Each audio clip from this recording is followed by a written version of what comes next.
Everyone, this is Prakshaman, you are watching Biolearnum. तो बच्चे, nutrition हम ऑलरेडी डिस्कस कर चुके हैं लाइफ प्रोसेसेस से। This is the second part of life processes, जिसके अंदर हम बात करेंगे रेस्पिरेशन के बारे में, कि रेस्पिरेशन के टाइप्स क्या हैं, कितने तरीके से रेस्पिरेशन देखा जाता है। और दूसरी चीज जो हम डिस्कस करेंगे that is human respiratory system. तो आते हैं अपनी पहली स्लाइड की तरफ। सबसे पहले बात करेंगे दो टर्म्स के बारे में, ठीक है। दो टर्म्स कौन सी है? रेस्पिरेशन और ब्रीदिंग। बच्चे अक्सर कंफ्यूज हो जाते हैं इन दोनों टर्म्स के अंदर कि रेस्पिरेशन क्या है और ब्रीदिंग क्या है। लगता है कि दोनों टर्म्स एक ही चीज बता रहे हैं, पर दोनों टर्म्स बिल्कुल अलग अलग हैं। रेस्पिरेशन जहां पर हम बात करते हैं ये है the food material which is taken in during the process of nutrition is used up by the cells to provide energy for various life processes. यानी कि जो हमने खाना खाया न्यूट्रिशन के टाइम पर, वो खाना क्या होगा, ज़रूरत, हमारी बॉडी की ज़रूरत के हिसाब से उससे क्या बनेगी, एनर्जी बनेगी। तो उस फूड से जब हम क्या बनाते हैं, एनर्जी बनाते हैं, उस प्रोसेस को हम क्या बोलते हैं, रेस्पिरेशन बोलते हैं। The process of releasing energy by oxidation of food. यहाँ पर क्या हो रही है, फूड की ऑक्सीडेशन हो रही है। ऑक्सीडेशन का मतलब यह है कि फूड हमारा ऑक्सीजन के साथ बाइंड करेगा और क्या निकालेगा, एनर्जी निकालेगा। एनर्जी किस फॉर्म में निकलती है, एटीपी की फॉर्म में निकलती है। तो यहाँ पर किसका रिलीज होगा, एटीपी का रिलीज होगा। और क्या रिलीज होगी, energy in the form of ATP. और इस प्रोसेस को हम क्या बोलेंगे, रेस्पिरेशन बोलेंगे। दूसरा प्रोसेस है ब्रीदिंग। बच्चे, breathing is a very simple process. जो हम इनहेलेशन और एक्सहेलेशन कर रहे हैं दैट इज ब्रीदिंग। सांस लेना और सांस छोड़ना दैट इज ब्रीदिंग। बट जब हम वो सांस ले रहे हैं उसके अंदर क्या जा रहा है, अंदर ऑक्सीजन जा रहा है। वो ऑक्सीजन फाइनली फिर फूड के साथ कंबाइन करना और उससे एनर्जी बनना दैट इज रेस्पिरेशन। तो दोनों प्रोसेसेस बिल्कुल अलग अलग है। ब्रीदिंग की बात करें तो ये सिर्फ क्या है, inhalation and exhalation. Breathing is the process by which air rich in oxygen, oxygen rich air क्या करती है, इट्स टेकन, हम उसको क्या कर रहे हैं, इनहेल कर रहे हैं inside, and the air rich in carbon dioxide is expelled out of the body. कि O2 रिच एयर को तो हम ले रहे हैं और CO2 रिच एयर को हम बाहर एनवायरनमेंट के अंदर रिलीज कर रहे हैं। प्रोसेस क्या है, इनहेलेशन, इनहेल क्या करेंगे, ऑक्सीजन, एक्सहेलेशन, एक्सहेल क्या करेंगे, कार्बन डाइऑक्साइड। आगे बढ़ते हैं सेल्यूलर रेस्पिरेशन पे। सेल्यूलर रेस्पिरेशन क्या है, सेल्यूलर रेस्पिरेशन यानी कि जब रेस्पिरेशन एक सेल के अंदर हो रहा है। अब रेस्पिरेशन सेल के अंदर कैसे हो रहा है बच्चे, न्यूट्रिशन के प्रोसेस के अंदर जब हमने खाना खाया था, डाइजेशन के बाद स्मॉल इंटेस्टाइन ने उसको एब्जॉर्ब किया था। एब्जॉर्ब करने के बाद वो कहाँ गया था, वो हर एक सेल के अंदर गया था ब्लड के थ्रू। तो जो भी हमने कार्बोहाइड्रेट खाया, जो भी प्रोटीन खाया, जो भी फैट खाया, फाइनली वो पहुंच कहाँ पे रहा है, ब्लड के थ्रू वो कहाँ पे पहुंचेगा, हर एक सेल के अंदर पहुंचेगा, हर एक टिश्यू के अंदर पहुंचेगा। और वहां पर क्या पहुंचती है, ऑक्सीजन भी पहुंचती है। लंग्स के अंदर क्या होता है, एक्सचेंज होता है गैसेस का।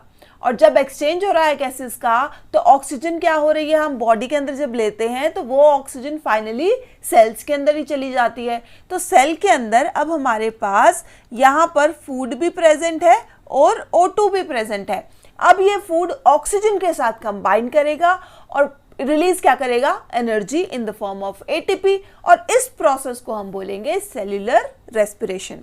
तो यहाँ पर लिखा हुआ है oxidation of food in the cell. Food किसके साथ कंबाइन कर रहा है, ऑक्सीजन के साथ। क्या निकल रहा है, क्या रिलीज हो रहा है, carbon dioxide and energy in the form of ATP. Body अपने अंदर एनर्जी का रिलीज, अपटेक किस फॉर्म में करती है, एटीपी की फॉर्म में करती है। तो inside the cell cellular respiration का प्रोसेस चलेगा। अब ये जो प्रोसेस है ये दो तरीकों से हो सकता है। पहला तरीका कौन सा है, एरोबिक, दूसरा तरीका एनारोबिक। एरोबिक रेस्पिरेशन बच्चे वो रेस्पिरेशन है जो ऑक्सीजन की एब्सेंस में हो रहा है, और एनारोबिक मतलब जिसके अंदर ऑक्सीजन प्रेजेंट नहीं है। तो ये तो हो गया ऑक्सीजन की प्रेजेंस में, और इसके अंदर ऑक्सीजन नहीं यूटिलाइज होगी, ठीक है। तो एरोबिक रेस्पिरेशन और एनारोबिक के पहले डिफरेंसेस पढ़ लेते हैं कि किस तरीके से ये एक दूसरे से अलग है। तो जो यहाँ पर एरोबिक रेस्पिरेशन है, ये प्रोसेस कहाँ पे होता है, it takes place in the presence of oxygen, oxygen की प्रेजेंस में होगा। और ये कहाँ कैसे होगा, एब्सेंस ऑफ ऑक्सीजन, ऑक्सीजन की एब्सेंस में होगा। Aerobic respiration complete oxidation of glucose takes place. अब जो हमने ग्लूकोज लिया था बॉडी ने, न्यूट्रिशन का प्रोसेस, जब खाना खाया तो ग्लूकोज जो हमने लिया इसके अंदर वो कंप्लीटली क्या हो रहा है, ऑक्सीडेशन हो रहा है उसका। मतलब ग्लूकोज कंप्लीट तरीके से टूट जाएगा, क्या प्रोड्यूस करेगा, एनर्जी प्रोड्यूस करेगा। तो जब ग्लूकोज हमारा टूटेगा, जब बॉन्ड्स ब्रेक होते हैं तो उनके अंदर से क्या निकलती है बच्चे, एनर्जी निकलती है।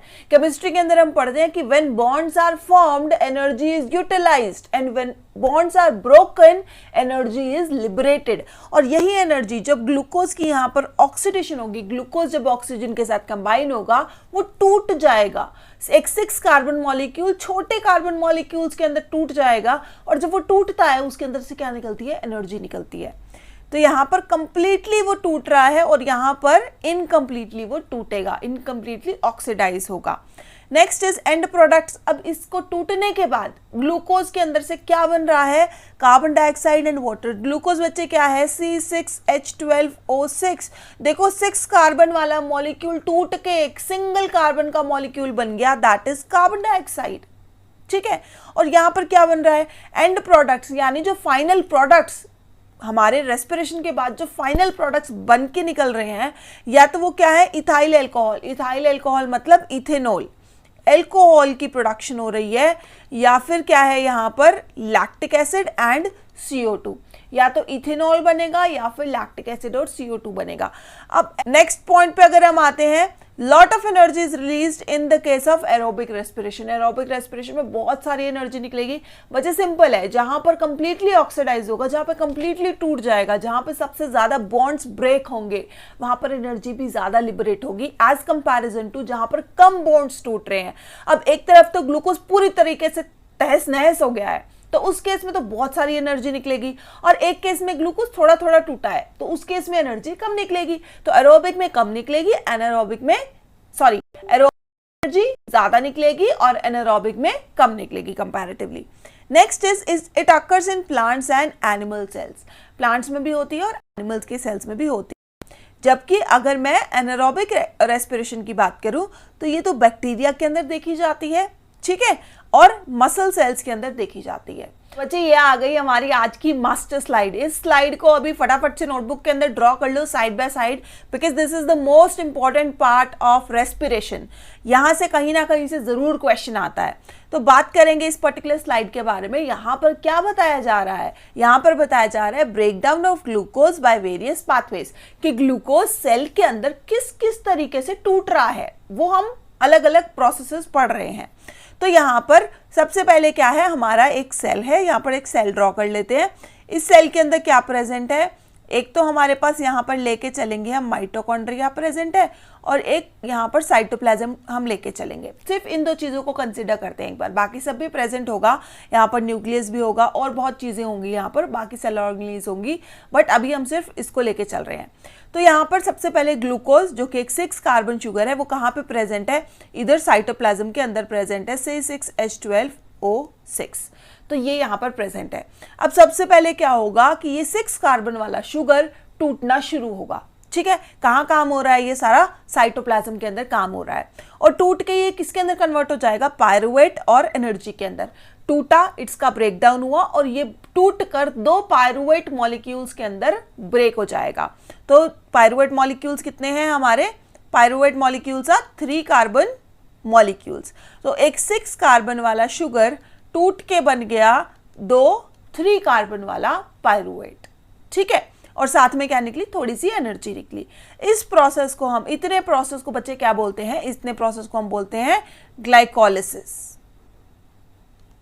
ठीक है, तो ग्लाइकोलिसिस का प्रोसेस हो गया, कहां पे हुआ, यहां पर साइटोप्लाज्म के अंदर हुआ। ग्लाइकोलिसिस यानी ग्लूकोज का लाइसिस, लाइसिस यानी ब्रेकडाउन। तो ग्लाइकोलिसिस का प्रोसेस खत्म हो गया हमारे साइटोप्लाज्म के अंदर। अब अगर आगे का प्रोसेस करना है और हमारे पास ऑक्सीजन प्रेजेंट है, सपोज करो ऑक्सीजन प्रेजेंट है, तो कौन सा मोड चलेगा, एरोबिक मोड चलेगा। एरोबिक मोड को कंप्लीटली करने के लिए अब साइटोप्लाज्म से शिफ्ट होना पड़ेगा अंदर माइटोकॉन्ड्रिया के। तो ये एक नॉर्मल सा सेल है जिसके पास ऑक्सीजन प्रेजेंट है। तो यहाँ पर आधा प्रोसेस तो इसने कर लिया साइटोप्लाज्म के अंदर, पायरुवेट बन गया, और आधे प्रोसेस को वो करेगा माइटोकॉन्ड्रिया के अंदर। जैसे ये माइटोकॉन्ड्रिया के अंदर गया, ऑक्सीजन यहाँ पर प्रेजेंट है, ये टूट जाएगा फर्दर कार्बन डाइऑक्साइड और वाटर के अंदर और निकालेगा बहुत सारी energy, that is equal to 38 ATP molecules. 38 ATP release होंगे यहाँ पर। ठीक है, अगर मैं बात करूं अब बाकी केसेस के बारे में जहां पर या तो लैक ऑफ ऑक्सीजन है या फिर एब्सेंस ऑफ ऑक्सीजन है, चलो ये प्रोसेस हो गया। अब बढ़ते हैं इसकी तरफ, एब्सेंस ऑफ ऑक्सीजन की तरफ। ये देखा जाता है बच्चे हमारे यूनिसेल्यूलर फंजाई के अंदर, जैसे कि हमारा एग्जाम्पल आ जाता है ईस्ट। तो ईस्ट के अंदर ये पर्टिकुलर केस देखा जाता है। ईस्ट के अंदर क्या होता है कि जब ऑक्सीजन एब्सेंट होती है तो ये पर्टिकुलर पायरुवेट हमारा कंप्लीटली नहीं टूटेगा, इनकम्प्लीट टूटेगा। किसके अंदर? इथेनॉल, कार्बन डाइऑक्साइड और एनर्जी। इथेनॉल बच्चे एक तरीके का अल्कोहल है, तो ये तो अल्कोहल की प्रोडक्शन हो रही है। यस यू आर राइट, यहाँ पर अल्कोहल प्रोडक्शन के अंदर हमारा एनारोबिक रेस्पिरेशन का प्रोसेस होता है और एनारोबिक प्रोसेस, रेस्पिरेशन के प्रोसेस के जरिए हमें क्या मिलता है? अल्कोहल बनता है। तो जो अल्कोहल की फैक्ट्रीज होती हैं वहां पर क्या होते हैं? बड़े बड़े फर्मेंटर्स होते हैं और उनके अंदर क्या होता है?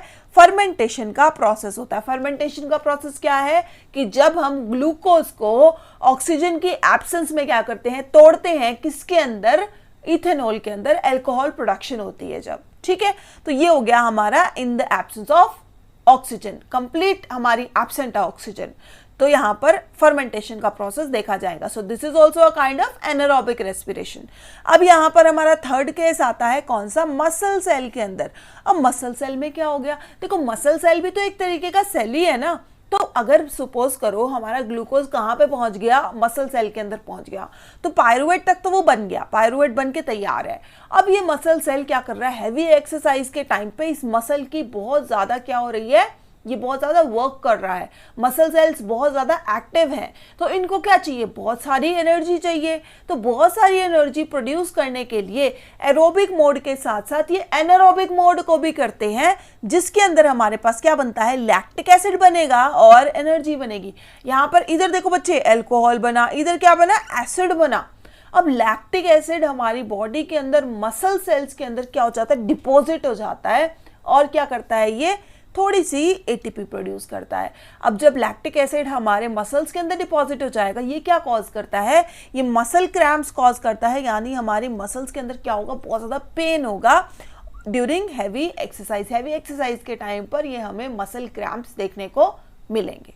ठीक है, तो ये है हमारा ग्लूकोज का ब्रेकडाउन बाय वेरियस पाथवेज। यहाँ पर देखा गया हमारा एरोबिक मोड और इन दोनों केसेस में हम देख रहे हैं एनारोबिक मोड। सो अब पढ़ते हैं accumulation of lactic acid in muscles के टॉपिक को। ये topic examination point of view से इंपॉर्टेंट है, इसी को हम पढ़ेंगे थोड़ा सा डिटेल के अंदर कि मसल क्रैम्प्स की फॉर्मेशन कब होती है, क्यों होती है और इससे हम कैसे बच सकते हैं। ठीक है, तो मसल क्रैम्प्स के बारे में, कैसे मसल क्रैम्प्स की फॉर्मेशन कैसी होती है कि जैसे सपोज करो पहले दिन हम क्या गए? जिम गए। ठीक है, और जहाँ 1 घंटे एक्सरसाइज नहीं होती थी वहां पर हमने 2-2 घंटे क्या कर दी? खूब जोश के साथ एक्सरसाइज कर दी। ठीक है, उससे क्या हुआ भाई? लेने के देने पड़ गए। कैसे भाई? यहाँ पर हमारी लेग्स के अंदर, हमारी मसल्स के अंदर बहुत जोरों का घर आए तो पेन शुरू हो गया। अभी क्यों हुआ? क्योंकि जब हम हैवी एक्सरसाइज कर रहे थे तो हमारी मसल्स के अंदर क्या हो गई? मसल्स को बहुत ज़्यादा एटीपी की ज़रूरत पड़ गई और एटीपी की जब ज़रूरत पड़ी तो एरोबिक मोड के साथ साथ वो स्विच हो गई एनारोबिक मोड पे भी। अब एनारोबिक मोड पे जब मसल स्विच होगी तो क्या प्रोड्यूस करेगी? Lactic acid. और वो लैक्टिक एसिड जब हमारी मसल के अंदर डिपॉजिट हो जाएगा वो क्या कॉज करेगा? पेन कॉज करेगा, क्रैम्प्स कॉज करेगा। तो वही लिखा हुआ है यहाँ पर, during heavy physical exercise most energy produced by aerobic mode but some extra energy also provided by anaerobic mode. कि एरोबिक मोड के साथ साथ थोड़ा सा एनारोबिक भी चलता है और ये anaerobic respiration in muscle bring about partial breakdown of glucose into lactic acid. Partial breakdown करेगी, ग्लूकोज को कंप्लीटली नहीं तोड़ेगी, आधा अधूरा तोड़ेगी। किसके अंदर? लैक्टिक एसिड के अंदर, जो कि एक्यूमुलेट हो जाएगा मसल्स के अंदर और यहाँ पर क्या हो जाएंगे? हमें क्रैम्प्स हो जाएंगे। अब इन क्रैम्प्स से हम रिलीफ कैसे मिलेगा? ठीक है, हमने आके मम्मी को बताया कि मम्मी मेरे तो पैर में बहुत जोर का क्या हो गया है? पेन शुरू हो गया है। तो मम्मी ने क्या किया? We get relief from cramps in muscles by using hot bath. या तो हम अपने पैरों को क्या करेंगे? डिप कर लेंगे गर्म पानी के अंदर और मसाज, या फिर हमने क्या किया? ऑयल से मसाज कर ली। अब इससे क्या हुआ? पेन ठीक हो गया। पर ठीक कैसे हुआ? ठीक ऐसे हुआ कि it improve circulation of blood in muscles. जब हमने मसाज की या फिर जब हमने उसको गर्म पानी के अंदर डिप किया तो क्या होता है? उससे ब्लड की सर्कुलेशन बढ़ जाती है और जब ब्लड की सर्कुलेशन बढ़ेगी तो नया नया ब्लड आएगा मसल के अंदर। नया नया ब्लड क्या लेके आएगा? साथ में ऑक्सीजन लेके आएगा। और जब ऑक्सीजन आ गई हमारे पास, ऑक्सीजन क्या करेगी, उस लैक्टिक एसिड को फर्दर क्या कर देगी, तोड़ देगी, किसके अंदर, कार्बन डाइऑक्साइड एंड वाटर के अंदर, और लैक्टिक एसिड यहाँ पे क्या हो जाएगा, छूमंतर हो जाएगा। तो इस तरीके से हमारा लैक्टिक एसिड से हमें रिलीफ मिलेगा, और ये सिचुएशन अराइज होती है कब, हैवी एक्सरसाइज के टाइम पर। ओके, सो आगे चलते हैं रेस्पिरेटरी ऑर्गन्स इन एनिमल्स के अंदर। अब हम पढ़ेंगे रेस्पिरेटरी सिस्टम ह्यूमंस के अंदर, और बाकी एनिमल्स के अंदर भी देख लेते हैं कौन कौन से रेस्पिरेटरी ऑर्गन्स यहाँ पर मौजूद हैं। तो अगर मैं बात करूं अमीबा की, अमीबा एक बड़ा ही यूनिसेल्युलर सा सिंपल सा ऑर्गेनिज्म है हमारा। तो ये क्या करता है, ये एक्सटर्नल मीडियम के अंदर से क्या करता है, ऑक्सीजन को लेता है, पानी के अंदर रहता है तो पानी के अंदर जो ऑक्सीजन प्रेजेंट होती है ये उसको ले लेता है। किस प्रोसेस से लेगा, डिफ्यूजन के प्रोसेस से लेगा। डिफ्यूजन के प्रोसेस से अपनी मेम्ब्रेन के थ्रू, देखो ऑक्सीजन हाई कॉन्सेंट्रेशन यहाँ है, ऑक्सीजन की लो कॉन्सेंट्रेशन इनसाइड है, तो बाहर से अंदर ऑक्सीजन आ जाएगी through the process of diffusion. Earthworm की बात करूं तो वो स्किन से, उसका बड़ा ही मॉइस्ट सी स्किन होती है और उस स्किन से वो ऑक्सीजन को एब्जॉर्ब कर लेता है। यहाँ पे भी डिफ्यूजन का प्रोसेस ही चलेगा, स्किन के थ्रू चलेगा, ठीक है। Next is gills. तो गिल्स क्या है, यहाँ पर फिशेज में प्रेजेंट होते हैं और वो भी क्या करते हैं, एक्सचेंज करते हैं गैसेस का। Next is grasshopper. Grasshopper insect है जिसके अंदर स्पाइरेकल्स प्रेजेंट होते हैं। बच्चे जो इंसेक्ट्स होते हैं, इंसेक्ट्स के सरफेस के बैक साइड के ऊपर छोटे छोटे क्या प्रेजेंट होते हैं, होल्स जैसे प्रेजेंट होते हैं। इन होल्स को हम क्या बोलते हैं, स्पाइरेकल्स बोलते हैं। और ये स्पाइरेकल्स क्या करते हैं, ऑक्सीजन प्रोवाइड करते हैं बॉडी को, ठीक है। तो इस तरीके से ग्रासहोपर के अंदर क्या देखे जाएंगे, स्पाइरेकल्स देखे जाएंगे। फ्रॉग की अगर मैं बात करूं, क्योंकि फ्रॉग तो एक एम्फीबियन है, तो फ्रॉग पानी में भी सांस लेता है, जमीन पे भी सांस लेता है। तो जमीन पे तो लंग्स के थ्रू सांस लेगा ये, पर पानी के अंदर कैसे सांस लेता है, पानी के अंदर ये स्किन के थ्रू सांस लेता है। स्किन जो होती है फ्रॉग की वो बड़ी ही मॉइस्ट होती है, बड़ी ही चिपचिपी होती है, बहुत ही पतली होती है, तो उसके थ्रू डिफ्यूजन का प्रोसेस बहुत आसानी से हो जाता है। तो पानी के अंदर जो भी ऑक्सीजन प्रेजेंट होती है वो डिफ्यूजन के थ्रू, स्किन के थ्रू बॉडी के अंदर एंटर कर जाती है, ठीक है। So this was all about other animals. अब बढ़ेंगे ह्यूमन के ऊपर कि ह्यूमन के अंदर किस तरीके से रेस्पिरेशन का प्रोसेस हो रहा है, ठीक है। ये तो हमें पता ही है कि ह्यूमन के अंदर क्या प्रेजेंट होते हैं, लंग्स प्रेजेंट होते हैं, ये तो सबको पता है कि लंग्स क्या करेंगे, रेस्पिरेशन के प्रोसेस को करेंगे, ठीक है। रेस्पिरेटरी ऑर्गन ह्यूमन के अंदर लंग्स हैं। पर अगर मैं रेस्पिरेटरी सर्फेसेस की बात करूं कि जो भी रेस्पिरेशन का सर्फेस हो, जैसा भी ऑर्गेनिज्म हो, उसकी कुछ खूबियां होती हैं, उसकी कुछ खासियत होती हैं, ठीक है। क्या उसकी प्रॉपर्टीज होंगी कि वो जो सरफेस होगा ना बच्चे, वो बहुत ही पतला होगा, क्योंकि यहाँ पर क्या होना है, एक्सचेंज होना है गैसेस का, ऑक्सीजन का इनटेक करना है, कार्बन डाइऑक्साइड को बाहर रिलीज करना है। तो जिस सरफेस के थ्रू ये एक्सचेंज होगा गैसेस का, वो बहुत ही पतले होंगे, ठीक है। सेकेंड थिंग, वो क्या होंगे, मॉइस्ट होंगे, ठीक है। मॉइस्टनेस की वजह से क्या होगा कि जो एक्सचेंज है गैसेस का वो इजीली हो पाएगा। तीसरी चीज की अगर मैं बात करूं, यहां पर इस सरफेस के साथ ब्लड वेसल्स या फिर ब्लड कांटेक्ट में होगा, क्योंकि हमारी जो एक्सचेंज होना है गैसेस का, सपोज ऑक्सीजन हमने अंदर ले ली, बॉडी के अंदर ले ली, अब उसको हम ट्रांसपोर्ट कैसे करेंगे, ट्रांसपोर्ट तो ब्लड के थ्रू करेंगे ना। तो तीसरी जो चीज है कि हमारे रेस्पिरेटरी सरफेस के साथ ऑक्सीजन का जो हमारा ब्लड का कांटेक्ट है वो भी बने रहना चाहिए, यानी ब्लड वेसल्स, कैपिलरी नेटवर्क्स उसके आसपास मौजूद होने चाहिए, ठीक है। तो ये सारी चीजें होनी चाहिए। तो अब आते हैं ह्यूमन रेस्पिरेटरी सिस्टम के ऊपर। तो ह्यूमन रेस्पिरेटरी सिस्टम के अंदर क्या प्रेजेंट होता है, अगर मैं बात करूं इसके अंदर क्या क्या चीजें प्रेजेंट है, तो सबसे पहले एक्सटर्नल नॉस्ट्रिल, जो बाहर से हमें नोज के अपर्चर्स दिखते हैं, जिसके अंदर से हम सांस लेते हैं, वो क्या है, हमारे होल्स जो हैं वो है एक्सटर्नल नॉस्ट्रिल्स। तो ये हो गया हमारा एक्सटर्नल नॉस्ट्रिल्स। एक्सटर्नल नॉस्ट्रिल्स किसके अंदर एंटर करता है, नेजल कैविटी के अंदर। अंदर में हमारे यहाँ पर क्या प्रेजेंट है, नेजल कैविटी। बच्चे ये तुम्हारी एनसीईआरटी का डायग्राम है, इस यहाँ पर नेजल कैविटी को यहाँ पर इन्होंने क्या लिख दिया, नेजल पैसेज लिख दिया है, ठीक है।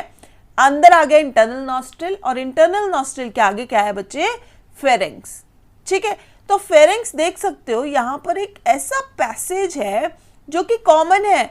देखो फेरिंग्स कॉमन पैसेज है किसके लिए, माउथ कैविटी ऊपर से आ रही है, तो ये डाइजेस्टिव सिस्टम और रेस्पिरेटरी सिस्टम दोनों के अंदर आने वाला एक कॉमन पैसेज है, ठीक है। इस बात को ध्यान रखना। आगे आ जाता है फेरिंग्स, देन लैरिंग्स। लैरिंग्स को हम क्या बोलते हैं, वॉइस बॉक्स बोलते हैं। वॉइस बॉक्स से आगे क्या आएगा, ट्रेकिया, जिसको हम क्या बोलते हैं, विंड पाइप बोलते हैं, ठीक है। So larynx is known as voice box and trachea is known as wind pipe. अब विंड पाइप फाइनली किसके अंदर एंटर करेगी? लंग्स के अंदर एंटर करेगी, और लंग्स के अंदर किसके एंटर करेंगे? ब्रोंकाई के, देन ब्रोंक्यूल्स के, एंड देन फाइनली एल्वियोलाई के. अब ये सारी चीजें अभी बड़ा कंफ्यूज कर रही होंगी, आगे इसको डिटेल में पढ़ेंगे, सब समझ आ जाएगा, टेंशन नहीं लेनी है. तो लंग्स के अंदर क्या प्रेजेंट है? Bronchi, bronchioles and alveoli. और एल्वियोलाई फाइनल वो सरफेस है जहां पर एक्सचेंज होता है किसका? गैसेस का. अब अगर लंग्स के मैं बारे में बात करूं, लंग्स कहां पर प्रेजेंट होते हैं बॉडी के अंदर? कहां पे प्रेजेंट होते हैं बच्चे? देखो, अगर सपोज ये हमारा क्या है? हेड रीजन है, दिस इज हेड रीजन. बीच में कौन सा रीजन होता है? This is thorax region, thorax. ठीक है. और नीचे वाला जो निचला हिस्सा होता है दैट इज एब्डोमेन रीजन. ठीक है. तो बताओ लंग्स कहां पे प्रेजेंट है? थॉरेक्स रीजन में प्रेजेंट है. तो lungs is present in thoracic cavity of human. तो ह्यूमन की थोरेसिक कैविटी के अंदर लंग्स प्रेजेंट होते हैं, पेयर्ड होते हैं, एक राइट लोब होती है, एक लेफ्ट लोब होती है. ठीक है. तो उसके बाद अगर मैं लंग की मेम्ब्रेन के बारे में बात करूं कि लंग किसी मेम्ब्रेन से कवर्ड भी होगी, प्रोटेक्टेड भी होगी, उस मेम्ब्रेन को हम क्या बोलते हैं? प्लूरल मेम्ब्रेन या फिर प्लूरा. देख सकते हो यहां पर लेबल्ड है प्लूरा. ठीक है. यहां पर भी प्रेजेंट होगी. कहां पर प्रेजेंट है? इधर, this outer layer it is known as pleura. तो ये जो प्लूरा है यहां पर, ये दो प्रेजेंट होती हैं. जैसे सपोज करो एक लेयर ये, एक लेयर ये, तो ये हमारी दो लेयर्स हो गई. और इसके सेंटर में क्या फील्ड होता है? फ्लूइड फील्ड होता है, जिसको हम क्या बोलते हैं? प्लूरल फ्लूइड बोलते हैं. जैसे सपोज करो ये दो लेयर्स है, तो ये दो लेयर्स के बीच में आपस में क्या होंगी? ये आपस में क्या करेंगी? टच करेंगे एक दूसरे को, तो फ्रिक्शन होगी. ठीक है. तो डैमेज हो सकती है. तो उससे बचने के लिए इन दोनों के बीच में क्या प्रेजेंट है? फ्लूइड प्रेजेंट है. और वो फ्लूइड क्या करेगा? इनको आपस में स्लिप नहीं होने देगा एक दूसरे के ऊपर. ठीक है. तो आगे हम पढ़ते हैं कि यहां पर क्या प्रेजेंट है. साथ ही साथ एक डायफ्राम भी प्रेजेंट है. डायफ्राम क्या होता है? डायफ्राम एक तरीके का मस्कुलर फ्लैप है. जैसे सपोज करो ये लंग्स है, यहां पर ऊपर लंग्स है, तो नीचे बच्चे ये जो पिंक कलर का दिख रहा है muscular flap, this is known as diaphragm. Diaphragm is a muscular organ. Muscular organ क्यों है? क्यों प्रेजेंट है ये यहाँ पे? ये सेपरेट करता है लंग्स को किससे? एब्डोमिनल कैविटी के साथ. नीचे की तरफ क्या है? एब्डोमिनल कैविटी है. तो यहाँ पर ये प्रेजेंट होगा और ये क्या करेगा? सेपरेट करेगा लंग्स को नीचे वाली एब्डोमिनल कैविटी से. और आगे हमें पता चलेगा इसके और भी क्या फायदे हैं. ये इनहेलेशन एक्सहेलेशन के अंदर भी काम करेगा. तो वो सब चीजें करेगा. So it is a muscular structure separated from abdominal portions. तो अब बच्चे नीचे की तरफ क्या प्रेजेंट है? डायफ्राम. अब मुझे बताओ लंग्स को आगे से कौन प्रोटेक्ट करके रखता है? लंग्स को आगे से प्रोटेक्ट करके रखते हैं रिब्स. तो हमारे यहाँ पर ये जो दिख रहे हैं हमें रिब्स, ये क्या है? प्रोटेक्ट करेंगे, स्केलेटल सिस्टम का पार्ट होंगे. तो अगली तरफ से रिब्स प्रोटेक्ट करेंगे. नीचे से कौन प्रोटेक्ट करेगा? डायफ्राम प्रोटेक्ट करेगा. तो पीछे से कौन प्रोटेक्ट करेगा? पिछली तरफ से कौन प्रोटेक्ट कर रहा है? हमारा जो क्या सेंटर में क्या प्रेजेंट है पीछे की तरफ? Vertebral column, spinal cord present है ना. तो स्पाइनल कॉर्ड को किसने कवर किया हुआ है? वर्टिब्रल कॉलम ने. हमारी बैकबोन जो है वो सपोर्ट करती है उसको पिछली तरफ से. तो पीछे से हमारी बैकबोन ने सपोर्ट किया है, आगे से किसने सपोर्ट किया? रिब्स ने. और नीचे से किसने सपोर्ट किया? डायफ्राम ने. तो हमारे लंग्स इस तरीके से पूरा पैक्ड है बॉडी के अंदर. ठीक है. ऐसे ही नहीं है. आगे चलते हैं. तो आगे बात करते हैं हम ह्यूमन रेस्पिरेटरी सिस्टम के बारे में. इसके जो जो पार्ट्स हैं उनको डिटेल में पढ़ेंगे. अब तो आ जाते हैं नेजल कैविटी के ऊपर. अब नेजल कैविटी के अंदर बोल रहे हैं यहाँ पर it is lined with ciliated gland. Ciliated gland cell. Ciliated gland cell का क्या मतलब होता है? जैसे बच्चे अगर सपोज ये ग्लैंड का सेल है, तो इस सेल के ऊपर यहाँ पर कुछ इस तरीके से हेयर लाइक स्ट्रक्चर्स प्रेजेंट होंगे, जिसको हम क्या बोलते हैं? सीलिया बोलते हैं. अब ये सीलिया क्या करते हैं? मूवमेंट करते हैं. ठीक है. तो जब एयर यहाँ पर एंटर करेगी तो ये उस एयर को क्या करेंगे? मूव करेंगे. और मूवमेंट से क्या होगा? वो एयर सबसे पहले क्या हो जाएगी? गर्म हो जाएगी. ठीक है. मॉइस्ट उसकी क्या हो जाएगी? वार्मिंग अप हो जाएगी. ठीक है. और उसके साथ साथ ये जो ग्लैंड है ये म्यूकस भी सिक्रीट करता है. तो म्यूकस की सिक्रीशन से वो थोड़ी सी क्या हो जाती है? मॉइस्ट भी हो जाती है. तो वार्म भी हो जाएगी और मॉइस्ट भी हो जाएगी. आगे बात करते हैं फेरिंग्स के बारे में. फेरिंग्स क्या है? It is a tube like structure which passes into wind pipe. तो अगर रेस्पिरेटरी सिस्टम की बात करें तो फेरिंग्स हमारा किसके अंदर खुल रहा है? विंड पाइप के अंदर खुल रहा है. Through a slit like aperture called glottis. एक सिंपल से डायग्राम से समझते हैं इसको, ठीक है। अगर सपोज करो ये फेरिंग्स है, फेरिंग्स आगे की तरफ तो डाइजेस्टिव सिस्टम में खुल रहा है, पीछे की तरफ किस में खुल रहा है, रेस्पिरेटरी सिस्टम के अंदर। तो जब रेस्पिरेटरी सिस्टम में खुला ना ये, तो यहां पर नीचे क्या प्रेजेंट है, ये क्या है, ट्रेकिया। और जब ये डाइजेस्टिव सिस्टम में खुला था, इधर था ईसोफेगस, ठीक है। ऊपर क्या है, ये फेरिंग्स, ठीक है। तो फेरिंग्स एक तरफ ईसोफेगस में खुल रहा है, एक तरफ ट्रेकिया में खुल रहा है। अब बोल रहे हैं जब फेरिंग्स ट्रेकिया की तरफ इधर खुलता है ना, तो यहां पर एक कवर जैसा प्रेजेंट होता है जिसको हम क्या बोलते हैं, ग्लोटिस। एक अपर्चर है, ठीक है, होल है, और उसको उसकी एक कवरिंग है, उस कवरिंग को हम क्या बोलते हैं, ग्लोटिस। ग्लोटिस हमेशा खुला रहता है, ठीक है, पर जब हम खाना खाते हैं वो कवर हो जाता है एक फ्लैप के साथ, जिसको हम क्या बोलते हैं, एपिग्लोटिस। तो ग्लोटिस की कवरिंग, उसको हम क्या बोलेंगे, एपिग्लोटिस। तो एपिग्लोटिस इसको यहां पर कवर कर लेगा, किस टाइम, जब हम खाना खाएंगे, क्योंकि खाना जो है हमारा फूड वो यहां से यहां जाना चाहिए, ट्रैकिया में एंटर नहीं करना चाहिए। तो उसको हमने कवर कर दिया किससे, ग्लोटिस को एपिग्लोटिस के साथ, फ्लैप के साथ। तो वही लिखा हुआ है, glottis always remains open accept during swallowing, जब हम खाना swallow करते हैं, when epiglottis closes it to prevent entry of food into it, ठीक है। तो ग्लोटिस एपिग्लोटिस का याद रखना है। Next is trachea. ट्रेकिया के बारे में अगर बात करें तो trachea is a thin walled tube, एक पतली सी ट्यूब है, that extends downward through the neck and divide into 2 major bronchi. इस तरीके से समझ सकते हैं, ये इस तरीके की ट्यूब जैसी होती है, और ये ट्यूब आगे डिवाइड हो रही है 2 मेजर ब्रोंकाई के अंदर, ठीक है। तो एक ट्यूब जिसको हम विंड पाइप बोलते हैं, जिसको हम ट्रेकिया बोलते हैं, वो सीधी सीधी आई और 2 ब्रांचेस उसकी बन गई, कौन कौन सी, bronchi. One is left bronchi, one is right bronchi. जो लेफ्ट लंग में गई वो लेफ्ट हो गई, जो राइट लंग में गई वो राइट हो गई, ठीक है।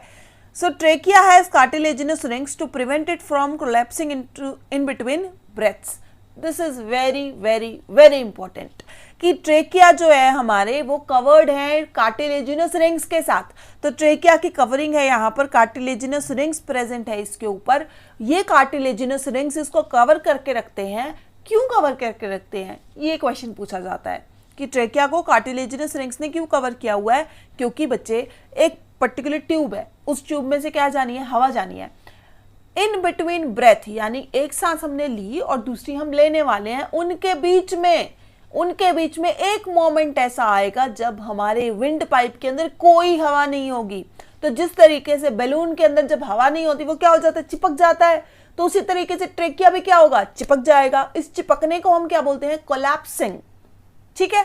तो इसकी कोलैप्सिंग ना हो, ये चिपक ना जाए, इसलिए क्या प्रेजेंट है, कार्टिलेजिनस रिंग्स प्रेजेंट है, जो कि इसको क्या करेंगे, स्टिफनेस प्रोवाइड करेंगे, इसको अपनी जगह पर होल्ड करके रखेंगे, ठीक है। सो यहां पर हमारा ट्रेकिया आगे फर्दर मेजर ब्रोंकाई के अंदर खुलेगा, मेजर ब्रोंकाई से सेकेंडरी ब्रोंकाई। मेजर ब्रोंकाई यानी हमारे ट्रेकिया जो ये यहाँ पर इन 2 ब्रोंकाई के अंदर खुल रहा है ना, इसको हमने, ये क्या है, मेजर ब्रोंकाई। अब ये मेजर ब्रोंकाई फर्दर टूटेंगे किसके अंदर, सेकेंडरी ब्रोंकाई के अंदर। कुछ इस तरीके से है बच्चे, जैसे सपोज करो यहाँ पर ये एक हमारा ट्रेकिया था, ये मेजर ब्रोंकाई आए, major bronchi further secondary bronchi के अंदर, ये देखो सेकेंडरी ब्रोंकाई में, सेकेंडरी ब्रोंकाई फाइनली फिर किस में, टर्शरी ब्रोंकाई के अंदर। टर्शरी ब्रोंकाई, ठीक है, ये किसके अंदर, ब्रोंकियोल्स के अंदर, ठीक है। और ब्रोंकियोल्स फिर किसके अंदर, एल्वियोलर डक्ट्स के अंदर। और एल्वियोलर डक्ट्स किसके अंदर, एल्वियोलर सैक्स के अंदर, जिसके अंदर क्या प्रेजेंट है, एल्वियोलाई प्रेजेंट है। तो कुछ इस तरीके से ये जो एल्वियोलाई है ये प्रेजेंट होता है हमारे लंग्स के अंदर। अगर हम यहाँ से इसको लेके चले ना, तो यहाँ से ऊपर से फेरिंग्स, फेरिंग्स से नीचे रिंग्स ऑफ कार्टिलेज, ये ट्रेकिया आ गया। ट्रेकिया के अंदर ये हमारे मेजर ब्रोंकाई, मेजर ब्रोंकाई से आगे आगे आते गए secondary, tertiary bronchioles, alveolar ducts and then alveolar sacs. बच्चे जैसे ट्री के अंदर स्ट्रक्चर होता है ना, एक ब्रांच से दूसरी आगे 2 ब्रांच, फिर उन ब्रांचेस से फर्दर ब्रांच, इस तरीके से ब्रांचेस बनती चली जाती हैं और फाइनली गोल गोल गुब्बारे के जैसे एल्वियोलर सैक्स प्रेजेंट होते हैं। और वो जो सैक्स होते हैं वो कुछ इस तरीके के होते हैं, यहाँ पर ये डायग्राम बनाया हुआ है, इस तरीके से वो सैक्स प्रेजेंट होते हैं। और उन सैक्स का कुछ सरफेस कुछ इस तरीके का होता है, देख सकते हो उठा उठा सरफेस है, ये उठा उठा सरफेस क्यों है? उठा उठा सरफेस इसलिए है क्योंकि यहाँ इस एल्वियोलाई के अंदर क्या होना है? एक्सचेंज होना है गैसेस का। यहाँ पर होगा carbon dioxide out, oxygen in. तो ये क्योंकि एक्सचेंज होना है गैसेस का, तो ये एल्वियोलाई इस तरीके से इसलिए प्रेजेंट है ताकि सरफेस एरिया ये मैक्सिमम प्रोवाइड कर सके। अगर ये सपोज करो गोल गोल ही होते, गोल गोल गोल का सरफेस एरिया क्या होगा? कंपैरेटिवली कम होगा। तो ज्यादा सरफेस एरिया प्रोवाइड करने के लिए ये किस तरीके से? इस तरीके से प्रेजेंट है। ये मैक्सिमाइज करेंगे सरफेस एरिया को, जिसकी वजह से हमारा जो ऑक्सीजन और कार्बन डाइऑक्साइड का एक्सचेंज है वो फास्टली एफिशिएंटली हो पाए। ठीक है, तो इस तरीके से होगा। आगे आते हैं हम, ये पढ़ लेते हैं पहले। तो लंग्स जो है हमारे, लंग्स के अंदर क्या प्रेजेंट है? एल्वियोलाई प्रेजेंट है। देखो ये एल्वियोलर डक्ट्स है, ये एल्वियोलर डक्ट्स फाइनली कुछ इस तरीके के एल्वियोलाई के अंदर एंड हो गई। ठीक है, कुछ इस तरीके का स्ट्रक्चर है। अब इस एल्वियोलाई के अंदर क्या होगा? इस एल्वियोलाई में होगा गैसियस एक्सचेंज। गैसियस एक्सचेंज कैसे होगा? देख सकते हो यहाँ पर एक, यहाँ पर क्या आ रही है? इधर से यहाँ पर आ रही है आर्टरी, और इधर से क्या जा रही है? वेन जा रही है। यहाँ से हमारा डीऑक्सीजनेटेड ब्लड आएगा, वो ब्लड जिसके अंदर ऑक्सीजन प्रेजेंट नहीं है, जिसके अंदर कार्बन डाइऑक्साइड है। तो यहाँ पर कार्बन डाइऑक्साइड, यहाँ पे देखो इस तरीके से carbon dioxide rich air, blue colour का जो ब्लड है वो क्या है? कार्बन डाइऑक्साइड रिच है। इसके अंदर CO2 है और इसके अंदर क्या है? O2 है। तो CO2 वाला ब्लड आया, वो ब्लड किसके साथ? जो CO2 थी वो किसके साथ बाइंड थी? वो हमारे RBC के साथ बाइंड थी। ठीक है, RBC CO2 को लेके आता है और CO2 को दे देता है और ऑक्सीजन को ले लेता है। देख सकते हो यहाँ पर ये जो इधर देखो, ये देखो यहाँ पर ब्लू कलर का जो पोर्शन है, ब्लू कलर क्या है? कार्बन डाइऑक्साइड, और यहाँ पर व्हाइट कलर क्या है? ऑक्सीजन। और इस तरीके से एक्सचेंज होगा एल्वियोलाई के अंदर गैसेस का। अब बढ़ते हैं अपने लास्ट पोर्शन की तरफ। हमारा लास्ट पोर्शन है mechanism of breathing. Mechanism of breathing यानी इनहेलेशन और एक्सहेलेशन का प्रोसेस बॉडी के अंदर कैसे हो रहा है। इनहेलेशन, एयर को इनहेल करना, इनसाइड लेना, उसको हम ब्रीदिंग इन भी बोलते हैं, सांस लेना। और एक्सहेलेशन यानी सांस छोड़ना, बाहर रिलीज करना, एक्सहेलेशन। ठीक है, ऑक्सीजन रिच एयर हम अंदर लेते हैं, कार्बन डाइऑक्साइड रिच एयर हम बाहर छोड़ते हैं। ठीक है, अब ये जो पर्टिकुलर प्रोसेस हो रहा है ये दो चीजों की वजह से हो रहा है। ठीक है, एक चीज तो याद रखनी है कि क्या क्या पार्टिसिपेट कर रहा है इसके अंदर, क्या क्या पार्टिसिपेट करेगा। एक तो डायफ्राम और एक रिब्स की मसल्स, ये दो चीजें पार्टिसिपेट कर रही हैं। ठीक है, डायफ्राम और रिब की मसल्स। और दूसरी चीज क्या याद रखनी है? प्रेशर और वॉल्यूम का रिलेशनशिप। अगर सपोज करो वॉल्यूम ज्यादा है तो प्रेशर क्या होता है? कम होता है, उल्टा है। और अगर वॉल्यूम कम है तो प्रेशर क्या होगा? ज्यादा होगा। इनवर्स प्रोपोर्शन होता है इनका। ठीक है, एक चीज ज्यादा है तो दूसरी कम है। तो ये दो चीजें याद रखेगा जो, उसको ये कॉन्सेप्ट क्लियर है अभी का अभी। तो सबसे पहले बात करते हैं ब्रीदिंग इन की, ध्यान से सुनना। इनहेलेशन के टाइम पर डायफ्राम और रिब्स की मसल्स कॉन्ट्रैक्ट हो जाती हैं। कॉन्ट्रैक्ट होना यानी सिकुड़ जाना। जब कोई चीज सिकुड़ रही है, यहां पर देखो नीचे से एक तो डायफ्राम जो है हमारा ये नीचे की तरफ सिकुड़ रहा है, नीचे की तरफ जा रहा है, नीचे डायरेक्शन। और हमारा जो रिब्स की मसल्स हैं वो बाहर की तरफ सिकुड़ रही हैं, वो बाहर की तरफ सिकुड़ रही है। तो इसको क्या करेगी? ये चेस्ट कैविटी को, हमारे लंग्स को बाहर की तरफ एक चीज पुल कर रही है और एक चीज नीचे की तरफ पुल कर रही है। तो क्या होगा? हमारी जो लंग्स है, हमारी जो चेस्ट कैविटी है वो क्या हो जाएगी? उसका वॉल्यूम बढ़ जाएगा। तो यहाँ पर क्या होता है? डायफ्राम और रिब मसल्स के कॉन्ट्रैक्ट होते ही, सिकुड़ते ही चेस्ट कैविटी एक्सपैंड हो जाती है, फूल जाती है। जैसे ही चेस्ट कैविटी बढ़ी तो वॉल्यूम बढ़ गया। ठीक है, वॉल्यूम जैसे ही बढ़ा, रिलेशनशिप प्रेशर डिक्रीज, तो वॉल्यूम इंक्रीज, प्रेशर डिक्रीज। तो बाहर वाली एयर जिसका प्रेशर ज्यादा है वो अंदर आ जाती है, क्योंकि अंदर का प्रेशर क्या है? कम है। हमें जो हवा होती है, जो एयर होती है, वो हमेशा हाई प्रेशर से लो प्रेशर की तरफ जाती है। तो बाहर का प्रेशर क्या हो गया? हाई। अंदर का क्या हो गया? लो। तो बाहर से अंदर, inhalation, air is taken inside. ठीक है, नेक्स्ट इज ब्रीदिंग आउट। जब सांस हम छोड़ते हैं तब क्या होता है? अब इसका ऑपोजिट होता है सबका सब। पहले क्या हुआ था? डायफ्राम और रिब की मसल क्या हुई थी? कॉन्ट्रैक्ट हुई थी, अब वो रिलैक्स होंगी। ठीक है, तो डायफ्राम और रिब मसल क्या हो गई? रिलैक्स। रिलैक्स होते ही क्या हुआ हमारा? ये वापस से ऊपर की तरफ आ जाएगा और ये वापस से अंदर की तरफ रिलैक्स। ठीक है, अब रिलैक्स होते ही ये अपनी अपनी पोजीशन पे आ गए और चेस्ट कैविटी क्या हो गई, रिड्यूस हो गई। इसने अंदर की तरफ पुश किया, इसने अंदर की तरफ पुश मारा, उससे क्या हुआ, चेस्ट कैविटी छोटी सी हो गई। चेस्ट कैविटी छोटी होते ही वॉल्यूम क्या हो गया, वॉल्यूम कम हुआ। वॉल्यूम के कम होते ही प्रेशर क्या हुआ, प्रेशर ज्यादा हो गया। तो प्रेशर अंदर ज्यादा है, बाहर कम है, तो इससे क्या होगा, अंदर वाली हवा बाहर जाएगी। तो क्या प्रोसेस होगा इसके अंदर, एक्सेलेशन। Very good. तो मैकेनिज्म ऑफ ब्रीदिंग के अंदर हम बात करते हैं इनहेलेशन की और एक्सेलेशन की। दो मसल्स की हेल्प से होगा, डायफ्राम और रिब मसल्स की हेल्प से। This was all about human respiratory system. I hope video आपको जरूर पसंद आया होगा। In case it was helpful, please subscribe to my channel and I will meet you soon in my next videos. Till then take care, bye bye.